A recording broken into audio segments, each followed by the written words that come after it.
Federation, तो हमने सोचा कि आपके अलावा कोई हमें गाइड नहीं कर सकता। I am always there ji, for any university doing well I am always there. आपका लेटर आया, हमने 2 मिनट में मैंने कहा नहीं, डेट यदि डेट मेरी फ्रीडम है तो फिर एकदम यस। नहीं वो सच, वो नाइस ऑफ यू सर। थोड़ी बार मत आवी जा ना ना बुकिंग आवी जा साथे रह जाओ। So we are live on Facebook, so we may start in a minute. Okay.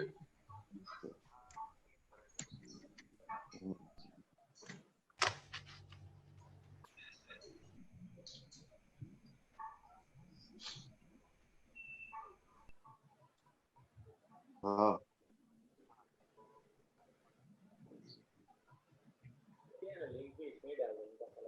Sky shipping.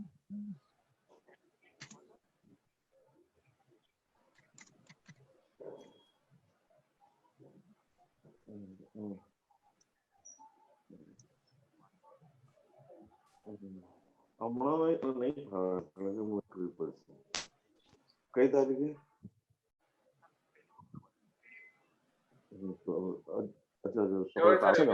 Sir, maybe. Yeah. All the very best and namaskar and thank you. We can go ahead. Good morning, namaste. We will start with the university song. May I request Dr. Arun Anand to kindly play the university song.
धन्यवाद। आज जिनकी virtual उपस्थिति एवं जिनका आशीर्वाद हमें प्राप्त हुआ है, वैसे गुजरात के मुख्यमंत्री सम्मानीय श्री विजय भाई रूपाणी जी, नेशनल बोर्ड ऑफ एक्रेडिटेशन के चेयरमैन श्रद्धेय प्रोफेसर के अग्रवाल जी, महाराजा सयाजीराव विश्वविद्यालय के वाइस चांसलर आदरणीय प्रोफेसर परिमल व्यास जी, सीनेट एवं syndicate members, deans of faculties, head of departments, all participants, my colleagues, ladies and gentlemen,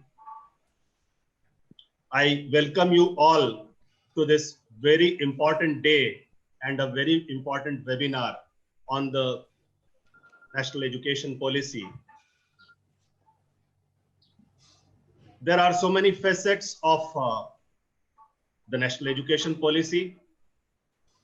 One of the important ones, and which has become a part of our life, is the process of accreditation. And I believe we have the very best person in this country to address that issue today. Sir, मैं आपका स्वागत करता हूं महाराजा सयाजीराव विश्वविद्यालय की ओर से।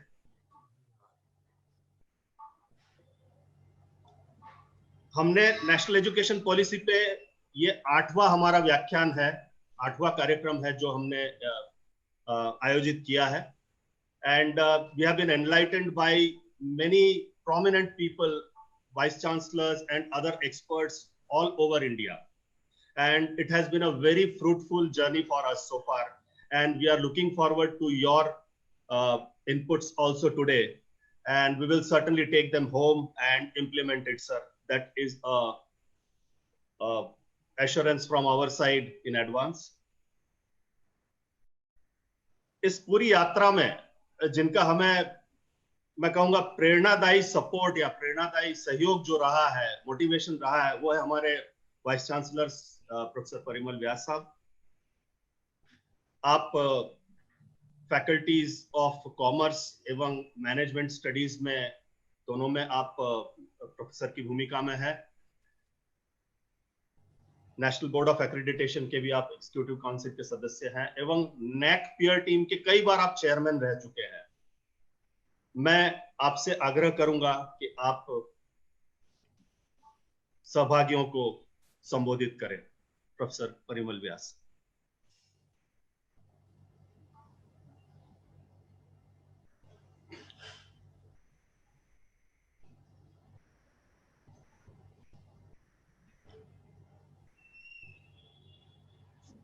नमस्कार, सुप्रभात आप सबको। मेरी बहुत सारी शुभकामनाएं। मैं मानता हूं कि मैं आप सबको पहुंच रहा हूं। Am I audible? Yes, sir. You are audible, sir. You are audible. Oh, so nice of you. So nice of you. आज विश्वविद्यालय के लिए बड़ा आनंद का विषय है, क्योंकि 2015 में जब ये जिम्मेदारी राज्य सरकार ने मुझे दी, तब हमारा विश्वविद्यालय का जो एक्रेडिटेशन है वो खत्म हो चुका था, उसकी अवधि, और विश्वविद्यालय को एक्रेडिटेशन के ले जाना वो सबसे बड़ी हमारी एक प्रायोरिटी थी। और पूरे विश्वविद्यालय के सहकार से मुझे बड़ी प्रसन्नता हो रही है। आप सबके साथ ये बात रखने का आनंद भी है कि विश्वविद्यालय 2016 दिसंबर में national assessment and accreditation council के द्वारा 3.16 ए ग्रेड से उसको एक्रेडिट किया गया। और उसके बाद 2015 से भारत के शिक्षण के जगत में एक बहुत बड़ा परिवर्तन की शुरुआत हुई। करीब 5 साल के बाद 29 जुलाई 2015 को हमें राष्ट्रीय शिक्षा नीति, जिसको मैं हमेशा ये कहता हूं कि ये एक हमारी ब्लूप्रिंट है आत्मनिर्भर भारत के लिए, वो हमें प्राप्त हुई। अब उसको इम्प्लीमेंट करने के लिए, उसको क्रियान्वित करने के लिए बहुत सारी बातें, बहुत सारी चर्चाएं हो रही है और विश्वविद्यालय को बहुत सारा सहयोग इसमें प्राप्त हो रहा है। जब एक्रेडिटेशन की बात आती है, क्योंकि मैंने बहुत बार ये विषय रखा है हमारी परिवार के जो डीन्स है, हेड्स ऑफ द डिपार्टमेंट से, परिवार के जो हमारे शिक्षकगण है उनके सामने, कि रैंकिंग और एक्रेडिटेशन ये दोनों एक ऐसी वास्तविकता है जिनके साथ हमको कदम मिला करके हम सबको आगे बढ़ना पड़ेगा। आजकल हम एक्रेडिटेशन की जो बात कर रहे हैं वो फैकल्टी, डिपार्टमेंट और यूनिवर्सिटी के विषय में अभी तो हम विश्वविद्यालय के तक पहुंचे, कॉलेज तक पहुंचे। आने वाले वक्त में जैसा मेरी सोच है, मेरी समझ है कि एक शिक्षक को भी अपने आप को एक्रेडिट करना पड़ेगा, क्योंकि ऑटोनॉमी और अकाउंटेबिलिटी दोनों साथ में चलते हैं। और हम सब जानते हैं कि रूसा का अनुदान हो या और जब कोई भी अनुदान की बात आती है, फाइनेंशियल असिस्टेंस की बात आती है, तो उसमें एक्रेडिटेशन का और रैंकिंग का बड़ा महत्व है। कोई विद्यार्थी जब विश्वविद्यालय की पसंदगी करता है तो वो भी देखता है कि यह विश्वविद्यालय है वो एक्रेडिटेड है कि नहीं, उसका विविध रैंकिंग फ्रेमवर्क में ये विश्वविद्यालय कहाँ पर अभी खड़ा है। तो मैं मानता हूं कि ये कोई हरीफाई नहीं है। मेरे हिसाब से जो एक्रेडिटेशन और रैंकिंग ये एक ऐसी दो बातें हैं पूरे विश्व में चलती हैं, और मैं ऐसा मानता हूं कि मेरे हिसाब से एक्रेडिटेशन को मैं ज्यादा महत्व देता हूं, क्योंकि उसमें हमारे सब पहलू, सब हमारी प्रविधियां, उसको स्टैंडर्डाइज करना होता है, उसको प्रमाणित करना होता है। विश्वविद्यालय का एक एक व्यक्ति और उसके पूरे स्टेक होल्डर सब एक मिलकर के, एक टीम बन करके विश्वविद्यालय को आगे ले जाने की कोशिश करे। ये बात एक्रेडिटेशन में हम ध्यान देते हैं। आउटकम बेस्ड एक्रेडिटेशन की ओर हम जा रहे हैं। तो मैं कुछ विचार, जो हमारी राष्ट्रीय शिक्षा नीति आई है, आप जानते हैं उसके 4 पार्ट है, और 4 पार्ट में सबसे ज्यादा जो चैप्टर्स, सबसे ज्यादा नंबर में जो चैप्टर्स आए वो है हायर एजुकेशन के बारे में। स्कूल एजुकेशन है, हायर एजुकेशन है, और इम्प्लीमेंटेशन की बात पार्ट 4 में की गई है। चैप्टर नंबर जो 20 है वो transforming the regulatory system of higher education, उस विषय को लेकर के वो बात करते हैं। I will take this opportunity to share some of my thoughts, and then how we will have to prepare university, faculty and departments for accreditation. Under the context of national education policy, we will get the guidance from professor के अग्रवाल जी। मैं वंदन करता हूं, आप chairman है national board accreditation का, और sir के साथ उनके मार्गदर्शन में एग्जीक्यूटिव काउंसिल में भी काम करने का मौका मिलता है। तो ये जो पूरा national institute of ranking framework में जो योगदान है, और अभी तो बहुत सारी उपलब्धियां भारत ने शिक्षा के क्षेत्र में, एक्रेडिटेशन के क्षेत्र में प्राप्त की है। तो ये मेरा सौभाग्य है, विश्वविद्यालय का सौभाग्य है कि आज आपका मार्गदर्शन हमें प्राप्त होने वाला है। There are 2 important terms that we all will have to understand. One is the assessment and the another one is accreditation. And if we just look at some of the highlights of the chapter number 20, which deals with the transforming the regulatory system of higher education, the national education policy has realized that there exists a complete need of a complete absolute overhaul in order to re-energize the higher education sector and enable it to, make it more vibrant in near future. And as we all know, the most basic principle in the regulatory system of higher education will be that the distinct functions of regulation, provision of education, funding, accreditation and academic standard setting will be performed by distinct, independent and empowered bodies. We are all now fully aware of the fact that an attempt has been made under the national education policy, that there would be one common regulatory regime for the entire higher education sector, eliminating duplication and the conflict and disjunction of regulatory efforts. We are all fully aware that a single regulator, which is now known as the National Higher Education Regulatory Authority, will be set up in near future to regulate in a light but tight manner, and it would facilitate various important matters, be it finance, governance, disclosure, which would be online and offline, of all procedures, all finances, details about the faculties and staff, academic programs, and the most important one would be educational outcome. Let me take it further, that the most significant highlight of this national education policy is the proposal to set up Higher Education Commission of India, a single umbrella body for the entire higher education, excluding medical education and legal education. And this commission would have 4 independent verticals. The one is the National Higher Education Regulatory Council. The second one is the General Education Council for standard settings. The third would be known as Higher Education Grants Council for funding. And the fourth one would be the National Accreditation Council for accreditation. We will try to focus today on National Accreditation Council and the various issues related with the accreditation. The primary mechanism to enable such regulation will be accreditation, which would focus primarily on basic norms, disclosure, good governance, and as I said, education outcomes.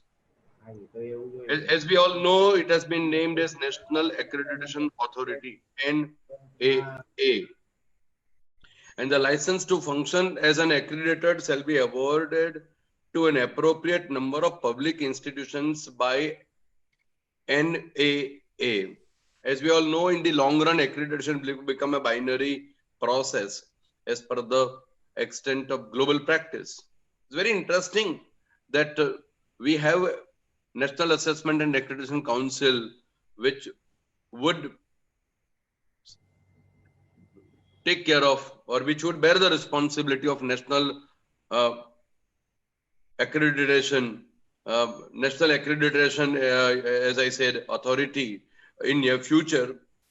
We will have to wait for very number of formal announcement, but as we all know that NAC has gathered a huge amount of data. It has given good quality inputs and has created parameters as a benchmark to assess quality and many more. The number of institutions to be assessed or accredited has only increased with time, as we all know, and NAC can take a parental role in guiding other bodies in near future. NAC will continue to do what it is as it appears as of now, and it has been doing currently, but it will definitely be more decentralized with the new proposal of setting up of this body. As we all know that NAC currently conducts 70% of its assessments online, and NAC peer-to-peer visit takes place for 30% of assessment on-site visit of the institution.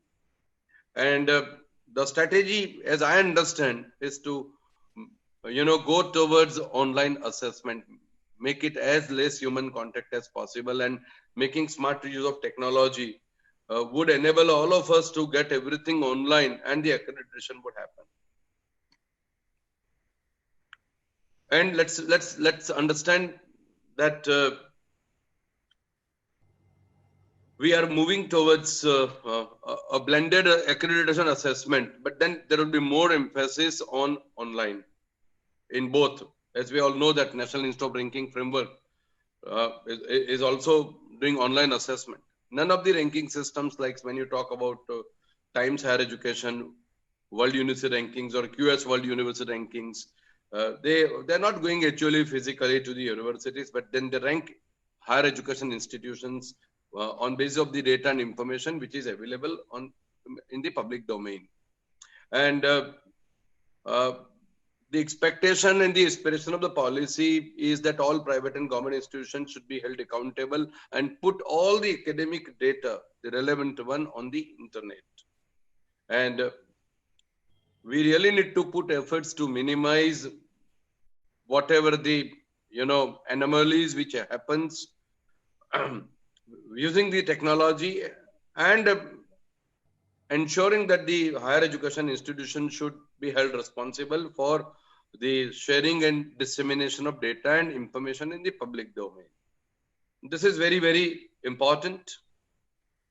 I'm very happy to share with all of you that the Maharaja Sayajirao University of Baroda, this time it was entrusted the responsibility of preparing a status report, which is known as annual report, which NEC prepares for all the states, and for the government of Gujarat, the Maharaja Sayajirao University of Baroda was entrusted responsibility. It's an unpublished report, but it has been accepted and it would be made public very soon. That is the pride, moment for the Maharaja Sayajirao University of Baroda. And as we all know, the collective responsibility of each and every one of us is to ensure that we understand, we participate, and we commit to see to it that all educational institutions, all higher education institutions, they get accredited in due course of time. If I share some of the findings which we have to better understand the accreditation status of the state of Gujarat, as of now, the state of Gujarat currently has 20 accredited universities, of which 10 are private universities. 6 are already existing and 4 has been approved. It would start its operations. The state of Gujarat has over 2965 institutions of higher learning, which imparts education to more than 15,26,000 plus students. And there has been improvement in the primary and secondary education. The higher education scenario, it needs further, augmentation in due course of time. And we are all fully aware of the support that we are getting, the activities, the series of steps that the state of government of Gujarat has taken in order to improve the infrastructure and improve the quality of higher and technical education in the state of Gujarat. There are 82 academic institutions currently functioning in the state of Gujarat. Out of that, 5 institutions, they are of national importance, and 77 universities. And out of 77, there are 25 state universities, 4 agriculture universities, 2 central government universities, 1 deemed universities, and 45 private universities. And if I relate these with the accreditation in the state of Gujarat, 2 central universities which are functioning in the state of Gujarat, they are accredited. Out of 29 state universities, 10 universities have been accredited. That is 34% of the state universities are accredited. 4 agriculture universities and 1 deemed universities, they are yet to get accreditation. And out of 45 private universities, 8 universities have received accreditation. It is nearly 18% of the total number of private universities. So if we look at the 17 universities of the state government, they are accredited in the pre-revised framework, and we are all fully aware about the revised framework of the NEC re-accreditation. 3 universities are accredited under the what we call it RAF, Revised Accreditation Framework. Any university of the state of Gujarat is yet to achieve A+ or A++. And I think this is the aspiration. The Maharaja Sayajirao University of Baroda, which was when in 2015, when our second cycle came to an end, we were 2.72. In the third cycle, now we are 3.16. And I'm confident with the support that we are getting from the state government of Gujarat and my entire team. Now we are due for re-accreditation in June 2021. The Maharaja Sayajirao, our university, that is the Maharaja Sayajirao University of Baroda, would be able to not only retain grade A, but we aspire to get A+, which I hope we all understand. It is a big challenge because ours is an undergraduate, ours is a university where we offer undergraduate and postgraduate teaching. We are all fully aware of the fact that the university, which was having an average student strength of 36,000 now has reached to 46,000. But then it works as double-edged sword because around 45 to 50% of our teachers, we appoint them on a contractual basis. But then that is what we have to, but then at the same time, with this structure also, it is a matter of pride for me to share with all of you that the Maharaja Sayajirao University of Baroda is consistently appearing in the 101 to 150 university ranking framework of NIRF for the last 2 years. And from 2016 to 2020, our university, the Maharaja Sayajirao University of Baroda, has been consistently appearing, featuring in the Times World Higher Education Ranking, University, World University Rankings, Indian University Rankings, and QS Rankings. It's a matter of pleasure for all of us to share that out of 14 universities, out of 20 universities in the state of Gujarat, 14 universities have been accredited with A grade. That is the 70% of the total number of accredited institutions. And out of 9 state universities, 7 universities have obtained A grade. That is 78%. That in itself speaks of the vibrancy of the state of Gujarat. And when I talk about the colleges, accreditation of the state of colleges, out of 1,523 colleges in the state of Gujarat, 214 colleges have valid NAAC accreditation. It means 14% of the colleges are accredited. The National Education Policy also talks about, and there already, as we are all fully aware of that, the handholding of the academic institutions, especially colleges, for accreditation. It's a big initiative of the Government of India and the Government of Gujarat. I believe that is the responsibility. It is our responsibility. It is the responsibility of the Maharaja Sayajirao University of Baroda to ensure that we also participate and we also prepare other academic institutions also to go for accreditation. And out of these 214 colleges, 46 have been re-accredited under the revised academic framework. When Professor Agrawal sir is with us, under the National Education Policy, what we should do, that guidance we are going to get. But what I understand, a little understanding that we have for improving our rating in the re-accreditation, what I understand that universities need to focus above all on the outcome-based accreditation that talks about the curriculum design and development. We are fully aware of that each and every academic program that we offer under choice-based credit system, we really need to, in fact, we have already implemented in a big way, but then there is a long way to go. Because at the MS University, we have implemented CBCS at the undergraduate level, but we will have to implement it also at the postgraduate level. And we will have to decide the course objectives. And not only we will have to decide, we will have to go for the mapping of these objectives. At the same time, National Education Policy, because the rules of the game will change in near future, we will have to focus on offering and strengthening the interdisciplinary programs. We have already implemented, but we'll have to again expand what we always discuss is that has been referred as weighted credit transfer for online courses using MOOC and SWAYAM. And very happy to share with you that the Government of Gujarat, as you all are aware of, the state government has already implemented one action plan for 5 years, and all state universities, they are supposed to implement these action plan. We will have to prepare our action plan, and then we will have to map these, we will have to achieve it. And already the exercise is on.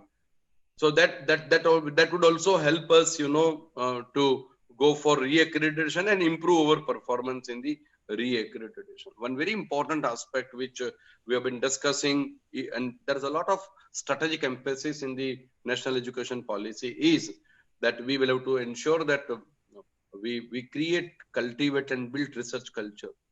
And that will happen through this National Research Foundation. We need to develop centers for promoting strong interdisciplinary research, and we need to establish and improve our teaching learning resources. Faculties would be expected to go very aggressively for developing e-content, automation of library, and one aspect which has been highlighted, which would be critically evaluated even in accreditation, would be mentoring of students. The government of Gujarat has already implemented the student startup and innovation policy. We also have that policy at our university, and the universities are expected to prepare, as I say, short-term, mid-term, and long-term plan, a roadmap which would get augmented in the action plan for the 5 years. NAAC accreditation, or accreditation for that matter, is going to become mandatory. When Professor Agrawal ji is here, I would request all my esteemed deans of Faculty of Technology and Engineering, Faculty of Pharmacy, Faculty of Management Studies, and we will have to, already efforts are on, sir. We would be approaching National Board of Accreditation for the accreditation of the various academic programs, which is the need of the hour, that participation. If we want to improve the accreditation and participation in accreditation activities to standardize all our activities and processes and policies, we need vibrant IQAC, which exists very much. As Professor Chakrabarti said, this is the 9th webinar in order to sensitize all stakeholders at the national level for the implementation of national education policy, where the role of accreditation is going to become extremely important. I'm very happy to share with all of you, all attendees who are with us. I would request all of you to join. Even tomorrow we have another webinar on national education policy, which will be organized by Faculty of Journalism. On 22nd, Faculty of Family and Community Sciences planned another webinar looking to their domains. But another important webinar which we are going to have would be on structural changes and the implementation of national education policy, where we are going to get guidance from Professor Aniruddha Deshpande ji. This webinar is going to take place on 28th of September. I'm very happy to share with all of you that when we shared the details about today's webinar with Honorable Minister of Education, Chudasama ji, he's busy in another very important set of activities, and we are blessed with the message. Of course, it is in a very local language, a very brief message, but despite of the busy schedule of our very vibrant, agile and accessible Honorable Chief Minister Sri Vijay Rupani ji, which I hope everybody knows about him. He, yesterday late night, we received blessings of Sri Vijay Rupani ji. It is truly motivating event for all of us. The university in the earlier webinars have received blessings and guidance from Honorable Chairman of the UGC, Honorable Vice Chairman of the UGC, Secretary General of AIU, and various other distinguished Vice Chancellors at the national level, including the Chairman of the AICTE. It is a matter of pride for us that today we are going to get the guidance of Agrawal sir. As you all know, our Honorable Chief Minister Sri Vijay Bhai is the 16th Chief Minister of the state of Gujarat, and he has served in various capacities as a member of Rajya Sabha from the Gujarat between 2006 to 2012, was Cabinet Minister for Water Supply, Transport, Labour and Employment, and Chief Minister from 2016, creating a history. He's a very, very popular Chief Minister and approachable, and he's the most important quality which I would like to share with all of you about Sri Vijay Bhai is his sensibility.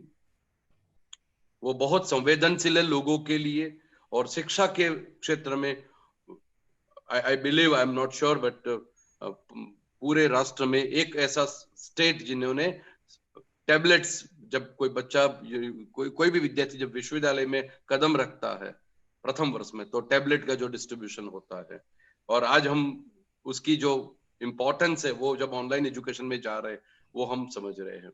Distribution of tablets for last several years, which is happening, a wonderful initiative from this government of Gujarat. बहुत बड़ी प्रसन्नता होती है, हम एक ऐसे राज्य में रहते हैं जो स्टार्टअप में पूरे देश में नंबर 1 पे अभी आया है. तो ऐसे जो हमारे जो नेतृत्व हम जिनसे हमें प्राप्त होता है, विजय भाई जी, he is known for his love and affection and passion for taking the education on a newer heights in near future. Once again, I appreciate each one of you for a very patient listening, because today we are going to talk on a very technical aspect of accreditation. And as Dr. Chakravarti said, we cannot get a wealth of experience. We cannot get there cannot be a better opportunity other than getting guidance and inspiration from Agrawal sir. But before we do that, I would request my technical team to seek the blessings of our Honorable Chief Minister Sri Vijay Bhai Rupani ji by playing a very short recorded video which we received from Honorable CM sir's office.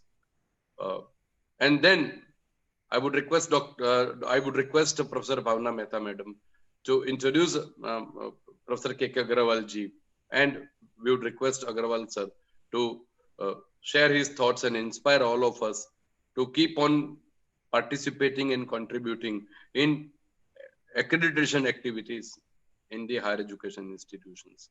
Over to you, Dr. Arun Anand. And thank you very much to each one of you, and namaskar.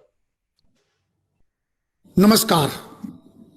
MS university દ્વારા રાષ્ટ્રીય શિક્ષણ નીતિ 2020 એની ગહન ચર્ચા માટે webinar સિરીઝના આયોજન કરવા બદલ કુલપતિ શ્રી પરિમલભાઈ વ્યાસ સહિત તમામ આયોજકોને ખૂબ ખૂબ અભિનંદન આપું છું. કોરોનાની આ મહામારીમાં આપણે શિક્ષણના વિકાસ માટે ફિઝિકલી નહીં પણ ડિજિટલી કાર્યક્રમ યોજીને આ વિકાસ યાત્રાને આગળ વધારી રહ્યા છે. કેન્દ્ર સરકાર દ્વારા તાજેતરમાં જાહેર કરેલી નવી રાષ્ટ્રીય શિક્ષણ નીતિ એ અંગે શિક્ષણવિદો સાથે ચર્ચા વિચારણા કરીને વધુ સારી રીતે જમીની સ્તરે વિદ્યાર્થીઓના હિતમાં એનો અમલ કરી શકશું. એટલે આ વેબિનાર સિરીઝમાં સમાજ અને શિક્ષણના પ્રતિનિધિઓ દ્વારા રાષ્ટ્રીય શિક્ષણ નીતિ 2020ની તમામ પરિપ્રેક્ષથી વ્યાપક ચર્ચાઓ કરવામાં આવશે. વડાપ્રધાન શ્રી નરેન્દ્રભાઈ મોદીએ આ રાષ્ટ્રીય શિક્ષણ નીતિ એના દ્વારા ભારતની શિક્ષણ વ્યવસ્થામાં આમૂલ પરિવર્તનનો મહાયજ્ઞ વર્ષો પછી આરંભાયો છે, જેમાં ત્રિભાષા ફોર્મ્યુલા, પ્રકૃતિ સાથે જોડાતા અભ્યાસક્રમો, ટેકનોલોજી યુક્ત શિક્ષણ, સર્વગ્રાહી મૂલ્યાંકન, બહુઆયામી શિક્ષણ, કૌશલ્ય વર્ધનનું મહત્વ અને શ્રમ સાથે જોડાયેલા વ્યવસાયોને વિશેષ ગરિમા જેવી અનેક બાબતો આવરી લઈ એક નૈતિક મૂલ્યનિષ્ઠ, શિષ્ટાચારી, નેતૃત્વશીલ, માનવીય અને સંવૈધાનિક મૂલ્યો ધરાવનાર કે જેમાં કરુણા અને સહાનુભૂતિ જેવા ગુણ હોય એવા ચિંતનશીલ મનુષ્યના નિર્માણનો પાયો નાખ્યો છે, જે રાષ્ટ્રના ઉચ્ચ લક્ષ્યાંક તરફ લઈ જવામાં ચોક્કસ ગતિશીલતા આપશે. ભારત દેશ પરાપૂર્વથી શિક્ષણ અંગે જાગૃતિ અને સમજ ઉચ્ચ કક્ષાએ ધરાવે છે. વર્ષો પહેલા ભારતના શૈક્ષણિક સંકુલો વિશ્વભરમાં જાણીતા હતા, જેમાં તક્ષશિલા, નાલંદા, વિક્રમશિલા, વલ્લભી વગેરે જેવા વિદ્યાપીઠો અને શૈક્ષણિક સંકુલો વિશ્વના ઇતિહાસના પાના ઉપર પણ આજે શોભી રહ્યા છે.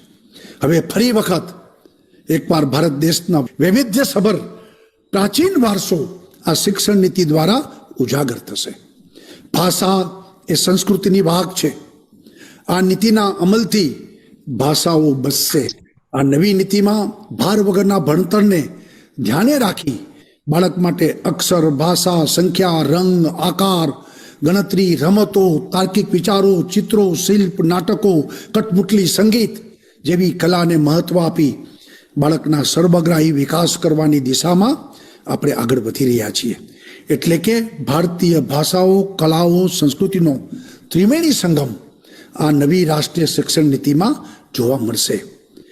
આ સાથે આ નીતિમાં વ્યાવસાયિક શિક્ષણ અને સંશોધનને પણ મહત્વ આપવા માટે અને સંસ્કૃતિ માટે એક રાષ્ટ્ર શ્રેષ્ઠ રાષ્ટ્ર, એક ભારત શ્રેષ્ઠ ભારત જેવા પ્રોજેક્ટથી અતુલ્ય ભારતનો વારસો જીવંત રાખવા માટે ઓનલાઈન ડિજિટલ શિક્ષણને પ્રોત્સાહિત કરવા માટે આપણે આગળ વધીશું.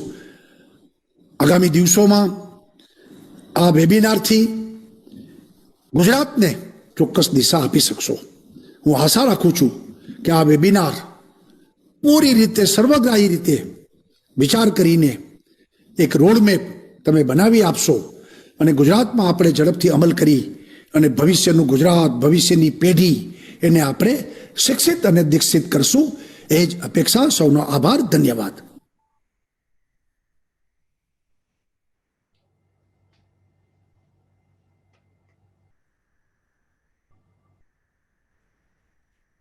Yes. May I request Professor Bhavna Mehta, please? Thank you. Good morning, everyone. Esteemed members present here, it is a pleasure, rather a great honor for me to introduce to you, all of you, one of the very distinguished institution builder of our country, a visionary and a very accomplished academician, Professor K.K. Agrawal ji, who is currently a chairman of National Board of Accreditation, New Delhi. Professor Agrawal is a PhD in engineering from NIT Kurukshetra, wherein he served for 27 years. He has served as a pro-vice chancellor of Guru Jambheshwar University of Science and Technology, Hisar, for 3 years. And later he went on to set up Guru Gobind Singh Indraprastha University as its founder vice chancellor for a long period of 10 years. Professor Agrawal has been a president of the Institution of Electronics and Telecommunications for the period of 3 years, president of Computer Society of India, again for a period of 3 years, and president of Southeast Asia Regional Computer Confederations, again for a period of 3 years. He has published more than 400 papers in the reputed journals. He has been widely consulted by the industry, most notable being his contribution towards the reliability analysis for Polar Satellite Launch Vehicle. Professor Agrawal was conferred the honorary fellowship by Broadcast Society of India. He was decorated with Lifetime Achievement Award by Institute of Engineering and Telecommunications and also by Computer Society of India. Professor Agrawal has been associated with National Board of Accreditation in various capacities since its inception. First, he was the chairperson of its Electronic and Engineering Accreditation Committee before he took over in his current role as its chairperson from 14 January 2019. It's really an honor to have you serve with us and have your guidance in our university's march towards accreditation and implementation of new education policy. We really welcome you and we are looking forward to listening to you. Over to you, sir, Professor K.K. Agrawal. Thank you, Dr. Bhavna, for a nice introduction. Well, friends, I know about MS University in some measure, and therefore when Professor Parimal Vyas just invited me to be a part of your webinar series, it was my pleasure to accept the same, and I'm too happy to be with you this morning talking about accreditation in particular and maybe the national policy in general to some extent. sharing my some thoughts with a very enlightened faculty of this university. I'm so happy that you are conducting this webinar series and inviting so many people who have either already contributed to the formulation of this policy or will be contributing in its implementation for next 10 to 15 years very solidly. I'm particularly happy that you will be having Anirudh Deshpande ji in a week's time to talk to you on structural changes. We had several meetings with him also, and I being also a part of it, where we discussed the draft of this policy quite some detail as to how can we go further. Because as you are aware, this was a policy which has been so-called being prepared for last 4 years plus. And the discussions which were going on were too many, with too many stakeholders, with only one aim, that let us try to be as close to reality as possible, number one. Number two, as close to the USP of this country. See, our policies, education policy, if you have to talk, Professor Parimal Vyas was very right. When you say Atmanirbhar Bharat ki or, Atmanirbhar Bharat ki or बिना शिक्षा के नहीं बढ़ा जा सकता, इसमें कोई शक नहीं है. और यदि वो शिक्षा अपनी संस्कृति के अनुकूल नहीं होगी तो उस शिक्षा का महत्व बहुत कम हो जाता है. तो to keep this in view, there were very longish discussions on the policy. And finally, I think you know, the draft which was finally emerged was 484 pages. And it was thought that a policy cannot be so long. So a bridged version of the draft was prepared, making several changes in the process and again several discussions. And we came up with the National Education Policy, which was announced just about 2 months ago. It's a landmark policy for the history of this country, not only the domain of education, but in everything. Friends, as I told you, I have a fair idea about this university, like several good universities in the country. And I first of all congratulate Professor Vyas and all of you, the senior faculty members here, to take this university to the level where it has already reached.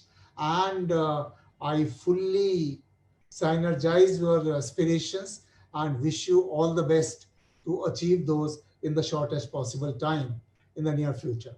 I'll come to the specific purposes of the university and specific points a little later. When Professor Parimal Vyas was making his observations, I noticed on his desk, one side was Goddess Saraswati and other side was Swami Vivekananda.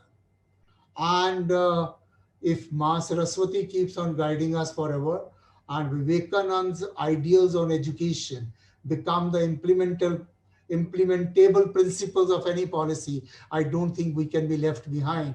And so nicely he had placed the policy by the side of the statues to always remind him that policy has to be implemented, but keeping in view Ma Saraswati and keeping in view Swami Vivekananda ji.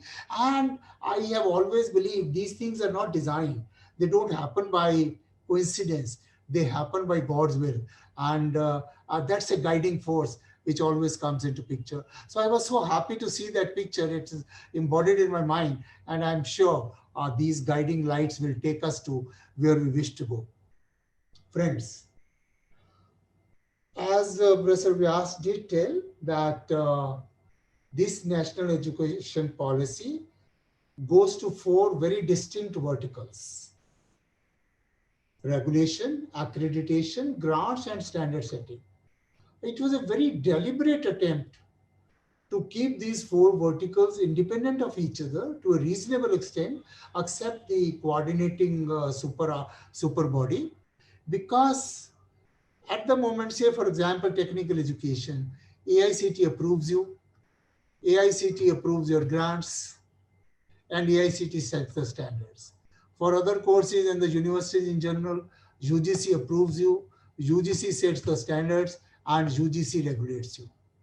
And in a way, NAC, which is a subsidiary form of organ of UGC, accredits you.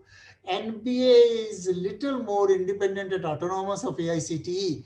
We had to do that for Washington Accord, that I'll come to. But the point which I'm trying to mention is that so far, these verticals were overlapping with each other with the same body. And with the result that independence of these functions was jeopardized in some form or the other. And therefore, it was very strongly believed, let these four functions be completely independent so that the universities have a fair deal for every situation. So therefore, these four verticals, I think, will be a very strong decision of this policy, which will go a long way. Talking about accreditation, which is the agenda of the day. Friends, accreditation, at the moment, the country has only two bodies, NAC and NBA. NAC accredits the university or the institution as a whole, and NBA accredits only technical programs, engineering, management, pharmacy, architecture, etc. And our accreditation of NBA is program-wise, not on the basis of institution, because like everywhere else in the world, it's a distinct reality that one program may be conducted very well in a university and the other program in the same university may not be conducted very well. It depends on so many factors that you know. And therefore, program-wise accreditation became the norm of NBA right from beginning, and we are continuing with that. And this is in consonance with the direction all over the world that it should be program-wise accreditation for everything. Now, all the more so now, when the attempt is to make every university as multidisciplinary university, it's quite a possibility that a university may be excellent in medical sciences, but it may not be so good in arts and humanities. On the other hand, there may be universities which are excellent in folk music, in dances, in languages, but may not be that well in engineering. Because most of the institutions are now bound to be multidisciplinary, I believe in future, program-wise accreditation might have to take over, because accrediting the universities as a whole, when everything is going to become multidisciplinary. For example, our IITs now, in engineering education, they are the supreme. They have done us proud. And when I looked at the ranking every year, even this year, out of the first 10 slots, 7 go to IITs. Now, is that a very right picture for the country as a whole is a question mark. IITs have done us proud. I myself am an engineer. We are proud of their achievements. But for a country of this diversity, the universities are lagging behind in ranking. I think we have to look within. Either ranking mechanism might have to change, or the universities have to really come up to the levels of excellence which is required. And even there I was seeing, if I compare the score of IISc, which is at number 1, and the universities which are at number 2 and 3, there's a huge gap. I mean, I have written even an article. I am not appreciative of the huge gap. I have never seen an Olympic where the first position and the second position differ by 25%. Well, that's not an Olympic if it happens. So therefore, we have to make sure that there is a tough competition to run the race for securing the first position. Unless that happens, we are not achieving out of ranking what we should achieve. And therefore, I really see this policy as a great foundation for building up interdisciplinarity and multidisciplinarity as cultures I use the word cultures intentionally, not only as education programs, because single discipline institutions, howsoever excellent they may be, they may not be able to solve the nation's problems. They may give us excellence in engineering. They may give us excellence in medical science. They may give excellence in law. But are they able to solve the problems of the country is a question which had become a very open question, which had become a very realistic question. And therefore, I believe interdisciplinarity, multidisciplinarity are the very strong hallmarks of this university, and that will affect accreditation also in the years to come. Friends, Professor Parimal Vyas did talk about the centralized accreditation authority or accreditation council, whatever it is called. The reason and the genesis for this is, at the moment we have only two accreditation bodies, NAAC and NBA, and you are familiar with both. You have gone through the exercise of both, and you have achieved reasonably well in both, although I hope and wish you improve in both very soon. Having said that, it is believed that these two bodies may not be able to take up the entire accreditation load of a country of this size, of diversity of this. For example, I'm not saying that, but there may be a need for establishing a specific accreditation body for medical education. There may be a need for specific accreditation body for agriculture education. Many universities which run medical sciences have also told me, they say, sir, how can we have PhDs in medical education? There are not many PhDs in medical science. And when the total number of PhDs in the university are compared, then we get a disadvantage. So, but that's a reality which has to be faced with. So if we go to realities of discipline to discipline, subject to subject, faculty to faculty, we do find that there would be a need for specialized accreditation bodies for programs, and therefore it was felt, if ultimately the country might have to have, say, 10 accreditation agencies or 15 accreditation agencies, then there must be an overarching council for accreditation which decides the norms to be followed, the economic models, so on and so forth, so that there is no sort of a visible conflict or not so much a variation of standards. As a matter of fact, the draft education policy even had a built-in provision. If your cycle 1 accreditation is by agency A, cycle 2 accreditation should be by agency B, so that it's not agency-driven accreditation, it is really quality-driven accreditation. So accreditation will become more and more quality conscious, because education without quality really has no meaning, particularly higher education. When it comes to literacy, yes, it's a different kind of quality required in school education. But when it comes to higher education, models of quality have to be very, very rigorous, very, very different, because country invests a lot in higher education. Doesn't matter it's a private university or the public university. It's a country's investment in some form or the other. So therefore, quality results have to come in. When I talk about quality to come in, talk about accreditation for a few minutes. At the moment, if I take the total scenario, less than 20% institutions are accredited, whether it's NAAC or NBA. As a matter of fact, NBA, we have not been able to accredit even more than 15% programs in the country. Incidentally, it's not because of the workload, it's because the programs have not come themselves up to the level of accreditation. There is no backlog of pending cases, and our success rate for applicants is plus 80%. So it's not that there's a lot of rejection, but it is a stark reality of life that people have not reached the level of accreditation which is expected of them, and therefore they do not even apply. So we took some steps to encourage the people to start applying at least.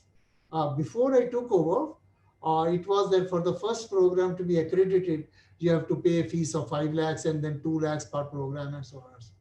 So many institutions which were okay with one program were feeling, let us have one or two more programs so that the fee is rationalized. So encourage them. I said, okay, it will be 2 lakhs per program, irrespective of the number of programs. So even if you are confident of one program, come along. Let's give you encouragement for going in for accreditation. So we did that. And looking to the ground realities, just announcing a few decisions. You know that we are a member of the Washington Accord, National Board of Accreditation. And we went to Washington Accord for achieving the mobility of our engineers. At the moment, that time Washington Accord was 14 countries. Now it is 20 countries. And the meaning of Washington Accord is that if an engineering graduate from an accredited institution in India wishes to practice in any of the other 19 countries, he or she is allowed to practice without any hassles. So to increase the universal international mobility of engineering professionals, we had to go in to become a member of the Washington Accord. It's a very tough thing to do. You firstly have to become a provisional member, then you're tested like anything, and that testing is much more rigorous than the accreditation exercises you go through.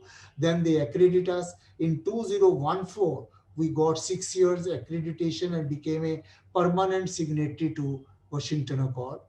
And last year we were reviewed, and 2020, the final meeting in Washington Accord took place. And I'm so happy to announce here that we have got extension for another 6 years to continue on the Washington Accord permanent membership status. Why I'm trying to tell you this is an important factor is that to be voted to continue, you need 70% of the member countries to study your processes and tell you that you are following the right processes. Therefore, we agree for you to be granting extension. I'm so happy to announce India is the country and maybe one of the few countries where all the 100% countries in the world said that they deserve extension. Their process is most robust, most rigorous. So instead of 70% votes, we got all 100% votes for extension of Washington Accord just a couple of months ago. And this is because we get so much cooperation from all the universities, all the institutions. And go ahead. Professor Vyas did raise about the question of contractual faculties. Well, friends, I think we have to gradually come out of certain mindsets. If the faculty is very well qualified, as far as accreditation or delivery of education is concerned, does it make a difference to us whether he is regular or he is contractual?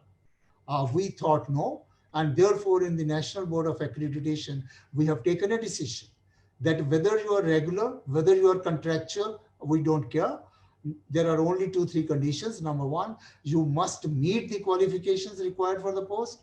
There should be no dilution of qualifications. Number two, you must be through some selection process, whatever the institution or the university decides. And number three, you must be teaching at least for 2 semesters continuously, not that you come for a month or so. So with these 3 conditions, we have stopped distinguishing between regular faculty and contractual faculty, because there could be some plus points also with contractual faculties as we go along.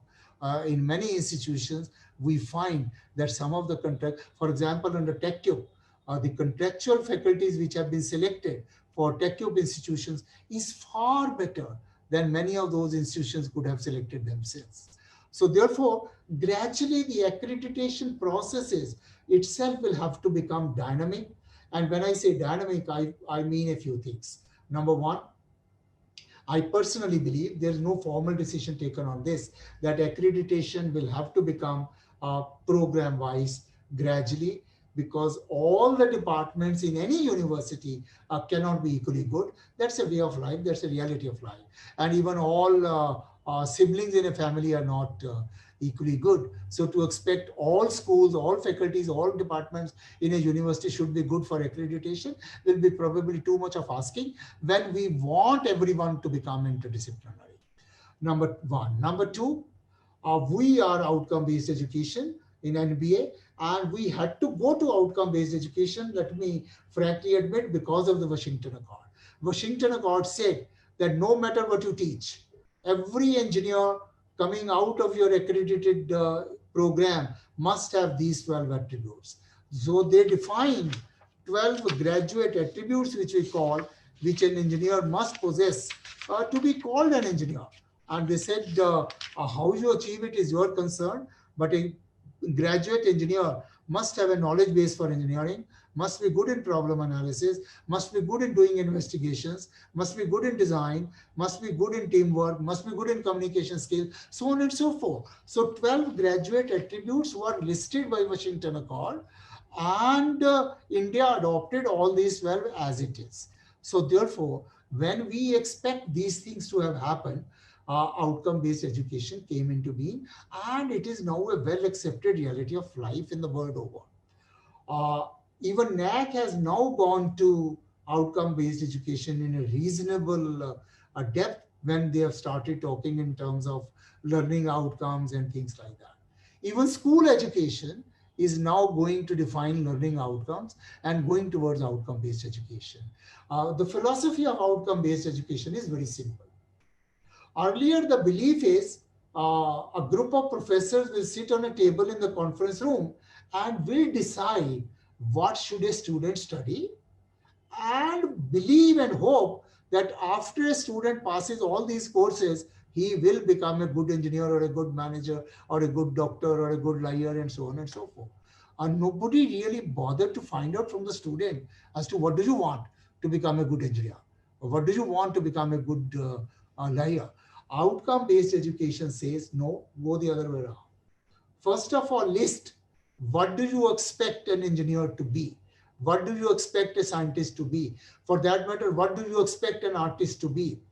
And list that first, and then go down to decide that to achieve these graduate attributes, what should be studied, what should be taught. And therefore, outcome-based education is much more closer to the realities of life, which we have to concede and accept. I always say, all of us know that a house is made up of bricks, sand, cement, and if I call a contractor that I want to build my house on a 200 square meters plot, 3-story, what do you want? He will make a rough estimate and tell me so many thousand bricks, so many bags of cement, so many this. But if I put those bags of cement, those bags of sand, so many bricks, does it become a house? No. House requires bricks, sand, cement, everything, but a heap of bricks, heap of sand, heap of cement does not make a house. To make a house, you require a planning, where to put what, how to put what, and then only it becomes a house, and more so a good house if you wish to. So therefore, outcome-based education is you keep in mind what you wish to become and then design downwards. That is the philosophy with which we'll have to function. And I believe it's a very right philosophy. And I put it in only one sentence, that whenever you teach a class 1 hour, after that 1 hour, you need not tell me, you need not tell the vice chancellor, you need not tell the head of the department.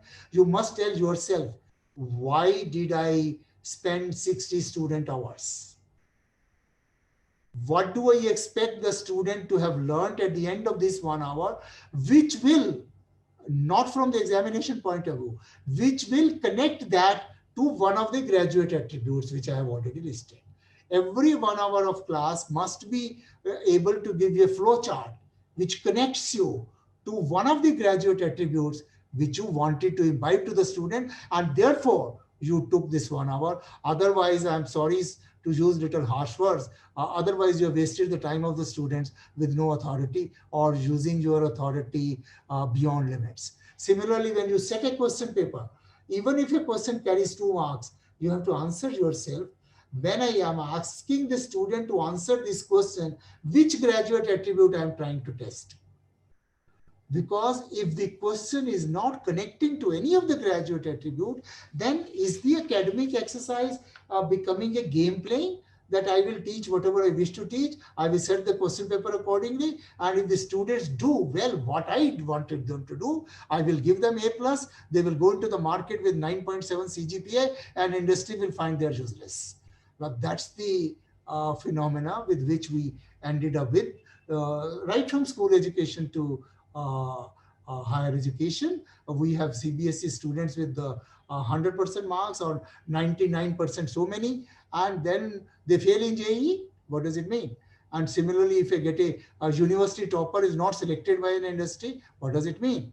So somewhere outcomes are not being considered seriously. That's our problem. And outcomes is not a very new thing in the history. If you look at your art, because your university, I was seeing even in the university song, I could see some interdisciplinary frames even in one song. I could see several disciplines being reflected. Now that's the kind of look to the some standards. Say for example, martial arts. Who decides you will get an orange belt, you will get a green belt, you will get a red belt now? There are standards laid down. And then whether you get, it is your choice to decide, well, now I am fit enough to go in for green belt testing. You go in, if you qualify, you get it. Otherwise, you wait for a few months, and whenever you feel comfortable, you again go in. So accreditations, I think we'll have to define gradually many levels of accreditation to expect same outcomes from everybody probably is a bit of a anomaly. It's very difficult to kill that anomaly. How far I will succeed and all of you will help me to succeed or help us to succeed is a question mark. But I give a very crude example, but very meaningful example. They say, supposing we say every animal should know how to swim. Looks like a good aim. Every animal should know how to climb the tree. Seems like a good aim. Monkey appears for accreditation. He is able to climb up the tree. Fine. Says you swim the canal. He says, I can't swim the canal. He says, you say no, then you cannot get accreditation because you fail in one criteria. Fish appears. Fish says, I can swim. Say, okay, climb up the tree. Fish says, I can't climb up the tree. You say, okay, then you cannot get accreditation. Now, is that the outcome-based education? Outcome-based education will be, if a monkey can climb 100 feet today, let me ask the monkey, please do more practice and in the next cycle, climb 120 feet. That is accreditation. If a fish is able to swim 100 meters today, I said in the next cycle, I expect you to swim 120 meters. That is accreditation. So we will have to identify the strengths of each program and set higher and higher standards for those strengths. If we go on weaknesses, we'll never subject to certain minimum norms. I think strengths will have to be identified, strengths will have to be amplified, and strengths will have to be taken forward. And Professor Vyas rightly said, all over the world, we are now thinking of binary accreditation. You are either accredited or not accredited. This 3.16, 3.27 will go. I mean, we will probably have to devise other methods for gradual autonomy or so on and so forth. But accreditation, the most basic book for accreditation, the first book on accreditation, you will be surprised to know, was written by a sociology school teacher. It was not a higher education, it was not engineering, it was management, not management. It was a sociology teacher of school who wrote the outcome-based education. And he said there are two basic things to see. Number one, you must be able to list what do I expect at the end of this education. You should be able to list that, number one. And number two, when you go in for accreditation, you should only be able to write whether these points have been achieved or not, yes or no. That's the end of it. So that's what we do in NCC, whether you are B level or C level or A level. We do it in judo karate. We know that in martial arts, but we don't do that when it comes to normal education. We probably will have to do the standard setting level wise and then go further. Another thing, friends, I would like to say, accreditation will also always have to be a dynamic exercise. Well, people tell me many times, sir, 3 years before we got accreditation, 6 years before we accreditation, and this time we are not making it. How come? I said, because you never improved in these 6 years. And they say, sir, but we never went back. I said, that's the problem. In an educational institution, if you don't go backwards, please do not feel you are good enough. Unless you improve every day, you are going backwards, because no living organism, you talk of an insect, you talk of an animal, you talk of a human being, you talk of a plant, every living organism is either growing or decaying. Nothing is static. Only non-living beings are static. Only your table remains of the same length all 20 years. Your child will never remain the same height. You will never remain the same. And so all living organisms have to change. And I very strongly believe universities are living organisms. So unless you change, unless you improve, you're going back. So don't go into the self-deception mode that we are as we were. That's a negative trait. So we will have to go in for continuous improvement all the time. And that, I think, is a very strong metric of every accreditation exercise. And I, for one, am thinking again, I don't know how far I'll be able to carry the board of academicians and so on and so forth, that when we grant accreditation first time, we should be able to give you a sheet of paper that in the next cycle, we expect the following. Just as in MNCs, when they give you your ACR, the boss sits with you to write your ACR and then tells you, okay, next year targets are these. So in the next cycle, what are your targets we should be able to define? I mean, I find many colleges, because we give accreditation at 600 marks for tier 2 institutions, and many colleges are very happy to stay at 620, 630. They don't want to go further, because their whole aim is to write on the board that we are accredited. They don't want to improve further. And I believe if you get 620 first time, 620 after 3 years, 615 after 6 years, and we continue to give you accreditation, is it a right thing to do? That way, if somebody had 675 and now comes to 625, he also gets accreditation. So although he has gone back. So probably we'll have to build in continuous improvement very strongly in the process of accreditation as we sit back and design the complete regulations for accreditations. Friends, I'm always reminded of the most beautiful classic Alice in the Wonderland. And the very sentence there is, you will have to run very fast to remain where you are. You will have to run very fast to remain where you are. I think that's the word of education we are in. We'll have to run very fast to remain we are.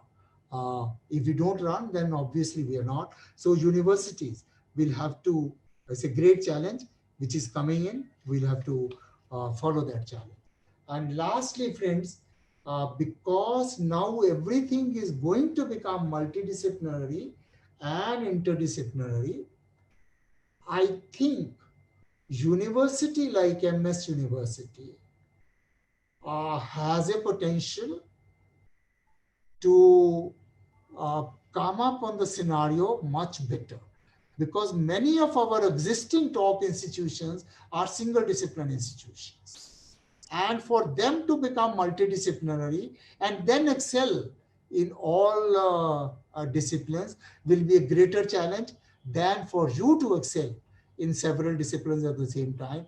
I find with whatever little glimpse I had and whatever I had read about you, seen about you, that you are a real multidisciplinary university in the traditional sense, in the modern sense, in the every sense of the word.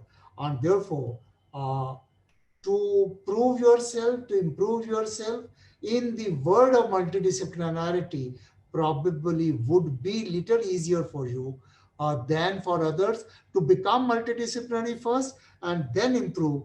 That is my suggestion, my take to you, my best wishes to you. And also, Friends, I know some of the senior faculties here. You are very rich in faculty.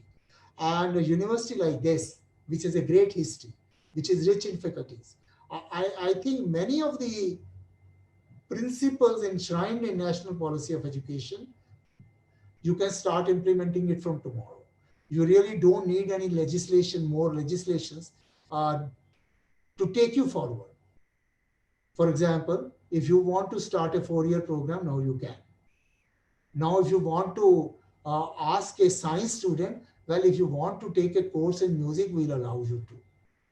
If you ask an engineering student, well, if you want to take some courses in law, yes, we'll permit you to. Please go ahead and start doing that, and you have the potential and possibility of becoming a leader in the world of implementation, because you have strengths in several disciplines and many good faculties on interdisciplinarity, and world today is demanding interdisciplinarity in a real sense of the word. A single discipline education, however good it may be, it may serve you as a good researcher, but to be a good solver of real life problems is a difficult question to ask. I always give an example I can repeat. Somebody appeared in wrote a PhD thesis on botany. He did research for 4 years on the leaf of a tree, studied too much about the leaves. What is the shapes of the leaves, sizes of the leaves, histograms, bar charts, pie charts, how many veins on the average the tree has, leaf has, and so on, color structure, texture, thickness, everything. A good thesis, good publications. Ultimately, as you know, Viva was held. Viva was also held very good. And the examiner, the external examiner said, good, my dear student, you deserve a PhD. So we are happy to congratulate you. He said, okay, by the way, before I leave, which leaf this tree belongs to, which tree is the tree from where you have studied this leaf? And the student could not answer. Now, if our research takes us to those kinds of specializations where we forget about the root from where we have started, will that kind of specialization solve the problems of the country? And will such an accredited institution will really make a difference to the world? Is a question which we'll have to ask, we'll have to answer, we'll have to go on this. And therefore, friends, make multidisciplinarity a culture straight away. You don't need any state government, center government, UGC regulation to do that. Do on a limited extent and start, and creditize everything. The other day I was addressing a group of 8,000 industrialists on $5 trillion economy, and I said, as you learn to monetize everything in the industry, we in the universities will have to learn to creditize everything in the universities. I went as chairman of a committee to approve a deemed university in the country long back, 25 years or 30 years ago. The university is good. Now it is amongst the national top ranking universities, private universities. And the university also had some schools in the management, as many of the private people have. And the vice chancellor very proudly told me, sir, our students are so good that they have networked the complete school. Computer networking they have done by themselves, without asking any computer firm to do that. I said, very good. Compliments and congratulations. And then I just smiled. Said, sir, what, sir? I said, but you as a university, deemed university has all the powers. But you as a deemed university will still ask these 6 students to pass in the theory paper of computer networking. Otherwise, we will not give you the degree. That's the problem. Deemed universities have the powers. You all came into existence to be autonomous, away from the state universities' tight regulations. And I can almost dare you will not give them a degree till they pass the paper in networking, although they have done the networking in the school. Now that's the mindset which will have to change. I have some very unusual habits. When I used to go to the visiting committees, a group of students were working in the veranda and doing some robotics exhibition preparation. I said, you love to work in the laboratory or in the veranda? And all of them said in the veranda, sir. Now, my point is, working in the veranda, why can't I give them credit and marks if that satisfies them more and if they come up with a product? So if somebody does a project at home and brings to me, sir, I did it, what mistake he or she has done? He says, no, you have not done in the class. You might have copied. Pardon me saying, are we able to check all copying now? So I think some error of judgment somewhere, but let's are on type 2 error, as I call it. Let's start believing the student more, believing myself little less, believing the student little more. That will bring in the change in the quality, and quality is accreditation. And I have seen all over this happening. And whenever we have believed the students, whenever we have given them more freedom, they have come up with excellent ideas, excellent things. Whenever we have forced them to stick to the book, they have passed the exams, but they have not delivered. I have asked this question many times. Before independence, we could produce 2 Nobel laureates in this country, Professor C.V. Raman in science and Dr. Tagore from literature. And Dr. Tagore wrote Gitanjali under a tree, and Professor C.V. Raman worked in a lab whose total equipment was 250 rupees. So out of using an equipment of 250 rupees, he got a Nobel Prize. And today, in 75 years, close, we have increased the infrastructure like anything. Maybe 10 raised to power 7 times, 8 times, 10 times, I don't know. But we have not been able to bring in any Nobel laureate. Only when somebody gets the prize, we start tracing back the where was he born, where was his mother born, where was his father born, and start taking pride in that. But why not a single Nobel laureate? Reason is simple. We have made our education system too rigid, too tight, too inflexible, right from school. And I was reading the other day an article. He says a child of 3, if he has a creativity X, then a child of 16 in this country has a creativity X by 10. Now it is all of us who have reduced the creativity to 10%. Are we all not committing a crime in the whole process? What right we have got to suppress the creativity which has been gifted by the God to the child? So I think our school system, our higher education system has to bring in that creativity and enliven the system. Then only quality will really have a meaning. Then only accreditation will really have a meaning, because quality outcome has to be defined first. Stanford told me, sir, we don't measure our immediate placements. We try to keep a track where our students are 20 years after graduation. That is our measurement of performance. Was our student able to rise? Was he or she able to make his or her way herself or himself? And so after 20 years, where our graduates are, we measure ourselves by that. So that is outcome. We may not be able to do all that right now, but to a good university like you, I will keep on giving this signal. Let's implement it after 10 years, I don't care. But real outcomes are these. Another very good university, top ranking university in the world. I said, how, in one sentence, how do you measure your outcome? He says, sir, we always, at the convocation, we try to invite the best personality in the country to talk to our graduates. We look forward to a situation that in 10 years, in 20 years, can we feel proud in inviting one of our graduates to address our convocation? That's our measure of success. Do we ourselves feel so confident that our graduate in 20 years has risen to a level that we can invite him to address our convocation? If yes, then we are successful. Otherwise, we have failed. So I think these are the real outcomes, which will take time for us to define and this, but let's move in that direction. And I thank you once again to give me an opportunity to talk to an enlightened faculty in a very good university like this. I wish you all the best and assure you, I am there with you in whatever little I can, in whatever manner I can, not as Chairman NBA, but as a professor in the country for whatever help I can, because I expect and wish and pray that some real multidisciplinary universities now, after the announcement of this policy, have to come up very fast in the new changed world of multidisciplinarity and give quality metrics for that. And I see that a reality, and that is why I am saying that all that repeatedly. Accreditation is a very small part of the game, which you will play and succeed.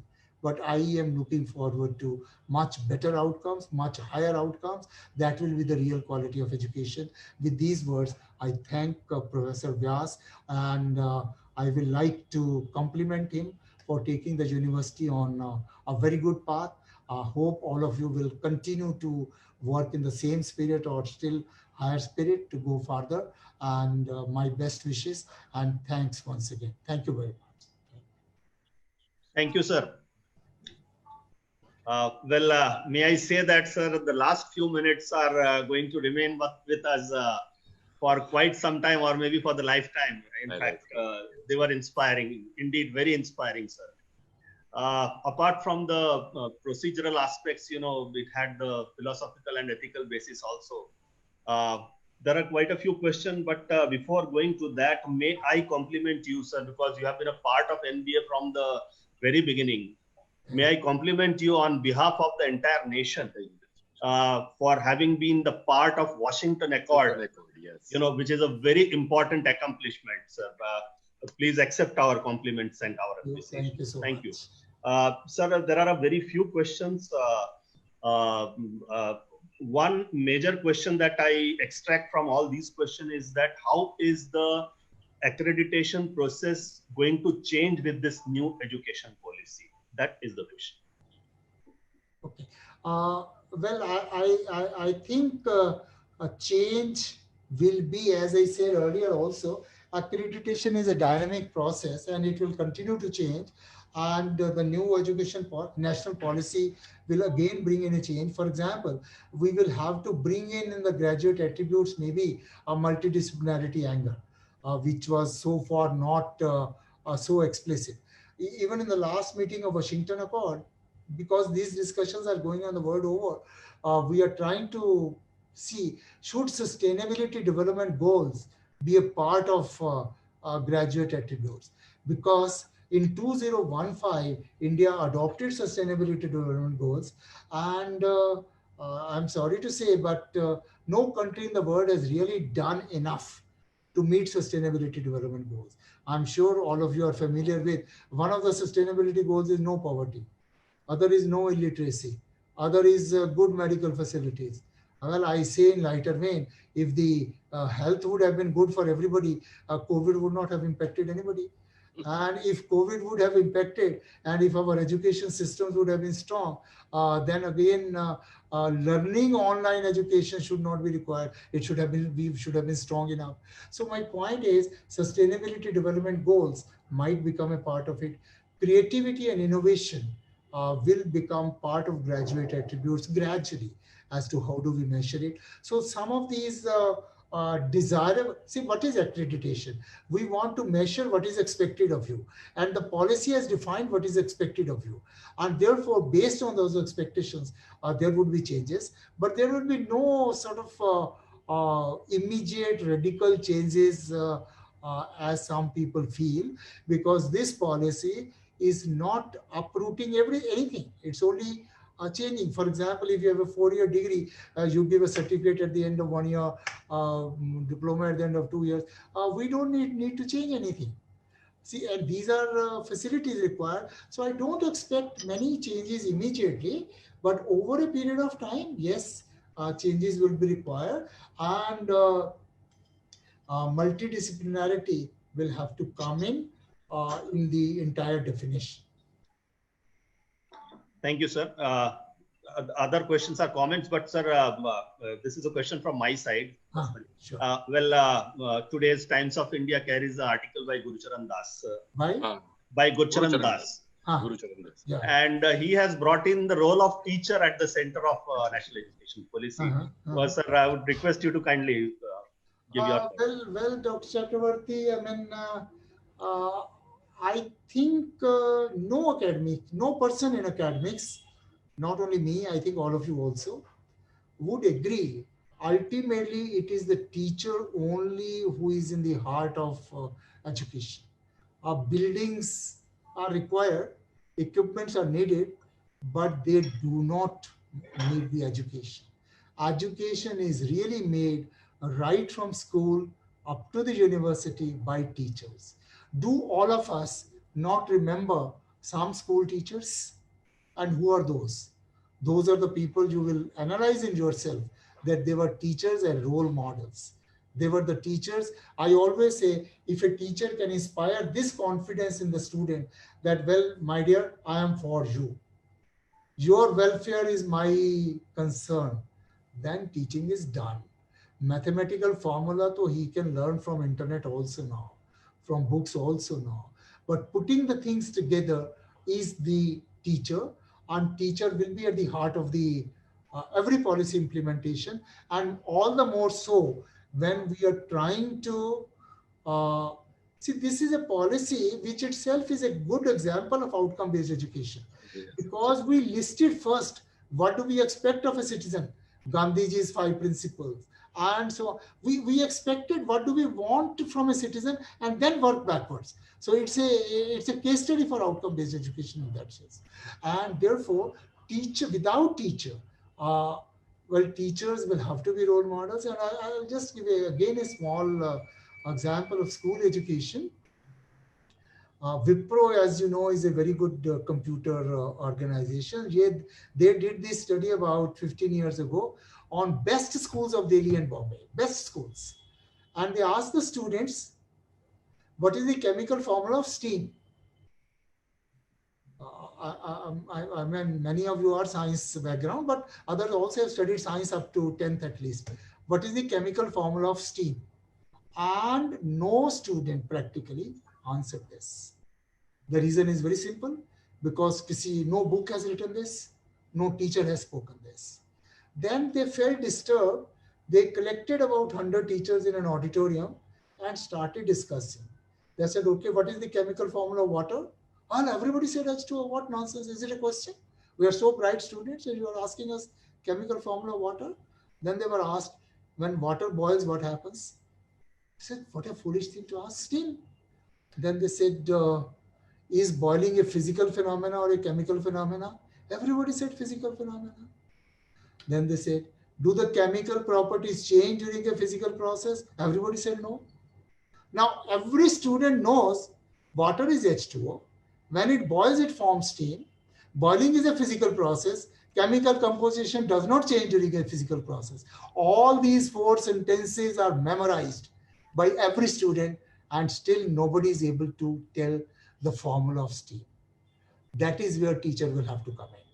That is where teacher will have to put pieces together. The role of teacher will not go away by books. The role of teacher will not go away by internet. The role of teacher will not go away by online education. Role of teacher will only go away when we decide consciously to make ourselves irrelevant. I'm making a strong statement, but challenge is all the more greater now to keep ourselves relevant, because national education policy is empowering a student. If it doesn't like a course of yours, he has a power to go to the other university. Sir, mathematics I am not liking you to teach, so I'm taking it from another university, and you will have to give me credit for this. So if that age is going to come, I think teacher has to become still more important. So it's not defined here, but I see a great role and great transformation in the teaching profession to come. And I wish it comes soon, comes in a very decent manner. That's my pray and hope. Thank you. Sir, to go to the last question now, this is out of curiosity from my side. Allow me the audacity to put it, sir. While going through your introduction, I came across a term called reality analysis for polar satellite launch vehicle. So I would like to know a bit more about it. What is that? It's not reality analysis, it's reliability analysis. Okay. What we try is, see, when you have a very complex system, we want to see what will be the probability of success. That is reliability. and say, for example, a TV. When we have to talk about reliability of a TV, it's easy to test. I will take 100 TVs, test them to measure reliability. Even in the process, 5 are destroyed, nothing happens, right? But when I come to space systems like missiles, if I test a missile, it is gone. So how do I measure the reliability of a missile? How do I measure the reliability of a launch vehicle? Because if I try to test it, it is gone. So therefore, we have to do mathematical modeling to try and assure to us when I will fire it, it will have a high degree of probability of success. So that we do by mathematical modeling and all that. So that's what I did. Right, sir. Thank you. So that was the last question. And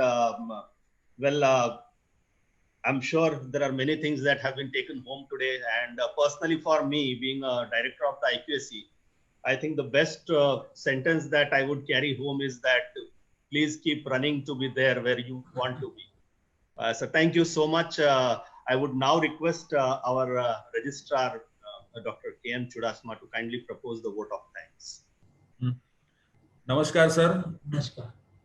I am Dr. K.M. Chudasama, the registrar of the university. On my personal behalf, on behalf of Honorable Vice Chancellor, sir, of Maharaja Sayajirao University, the Senate, syndicate, staff and students of the Maharaja Sayajirao University of Baroda, I wholeheartedly thank you for providing us such an enlightening inputs. I was listening to your entire session and felt like a student, because this was something wherein we are getting the ready-made material from the experience of an institution itself. So Professor K.K. Agarwal, Chairman, NBA, he himself is a institution, and we are indeed blessed and obliged to have him here for the inputs.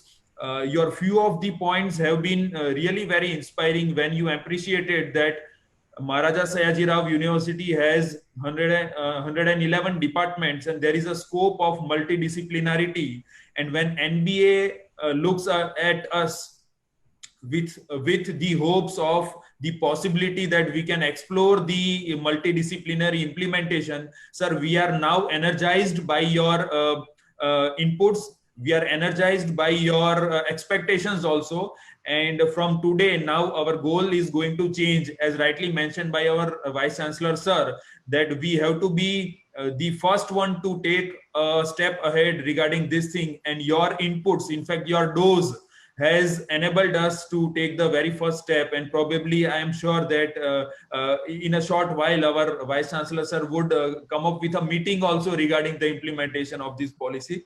Sir, we are very thankful to you for sparing your valuable time, being with us and guiding us so thoroughly that how can we approach, and not only guiding, you motivate a lot. We really wish that if this corona would not have been there, we would like to have you physically here. You stay with us for some time, and probably we can have a blueprint of what MSU can do in coming next few days. Sir, we are very blessed and pleased to have you with us. Thank you so much for sparing your time. We are in fact very much obliged and glad to witness the virtual presence of our Honorable Chief Minister, Sir, Shri Vijay Rupani ji. He has been a person, so serene person with a substance, and he is very keen about the implementation of national education policy. In fact, we are very obliged that he specially spared time for Maharaja Sayajirao University of Baroda and accepted our invitation. And due to his busy schedule, he could not remain here with us, but he made it a point with putting all the efforts that he sent his recording to us, being with us virtually, and that has motivated us. Thank you so much. Be a chief minister of this cadre. When he supports us, he motivates us, we would definitely jump ahead in implementation of the policy. And we are very sure that Maharaja Sayajirao University would step ahead in terms of implementation of national education policy at the earliest, sir. I thank the IQAC team, Dr. B.S. Chakravarti sir and his entire team, and Professor Bhavna Mehta for being with us and coordinating the entire event. There are lot many participants I can see here, and not only here but also on Facebook. So this was really indeed a fruitful session, and we would expect your inputs time and again, sir. Thank you so much from Maharaja Sayajirao University of Baroda. Thank you, sir. Thank you, sir. Thank you, sir. Namaskar, Thank sir. you, everybody. Namaskar. बहुत धन्यवाद sir, बहुत बहुत धन्यवाद. It was a pleasure. Sir, namaskar, sir. Namaskar. Thank you, sir. Agrawal ji, thank you so much. Thank you. Let Corona go. I'll come. Don't worry. Okay, Yes, sir. we will wait for that. So we look forward for your visit, sir. Sure, Yes, sir. I'll- First, Okay, ji, thank you. okay. Namaskar, sir.